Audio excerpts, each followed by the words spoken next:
Start again. Yeah.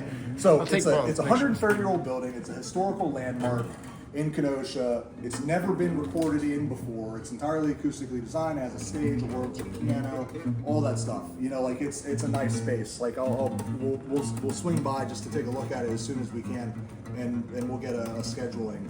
As for our regular drum rehearsal, I want to hold here because we need another person.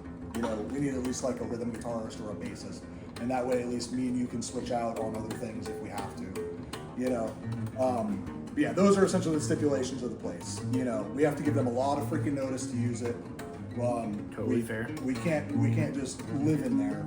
You know, I wasn't expecting to. we could probably drink. You know, but like That's all right. yeah, I wouldn't be doing anything else. You know, like because we know they have a bar in the bottom of the place. Like it's fine. Like we like hang out, some cigarettes and drink at church, whatever. But nothing else.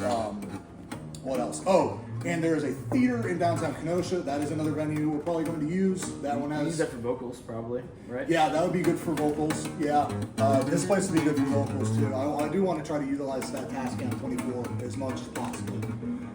So my plan is kind of let's try to track as much of the drums as we can at the parish hall, you know, and then focus on kind of everything else everywhere else. You know what I mean? And then the finishing stuff like I can do like at home. What else? Oh, I told you about printer paper. Your recording support. Yeah, this is a development that happened today. Remember how I was talking about Spotify? Well, they I wound up being signed to them too. So now we have two labels, and he just did all of my Spotify for me. It didn't cost me anything. He put up the money for it and all that. So we can hopefully start having some profit with that soon. Wow. He said he's going to get on that. He sent me some stuff on other. And also, I don't know if you realize how big this really is right now, but like e-punk is a new genre. This just came out, right? And the album that is the compilation that's going to promote See You in Jails that release on EOD in December. I am featured on that album with the 10th most listened to person on Spotify, most listened to, most popular artist on Spotify in the genre right now. Okay. So like we have a lot of potential with this, you know what I mean? And we have a lot of people who want to hear it, you know what I mean? Like we have every recording opportunity, you know, that we could imagine, you know. So I think now is the point where like me and you are tight enough where recording and stuff like that is going to be kind of like what we shift towards, while keeping our try to keep our regular rehearsal and practice and build a set list at the same time, kind of like in the background while we're doing that. Because hopefully Aiden will get me some shows. I really would like our first show to be something fucking huge. You know, like one of those festivals that the label does, you know, like whatever the hell they have. They have like all sorts of ridiculous ones. They'll have crazy names.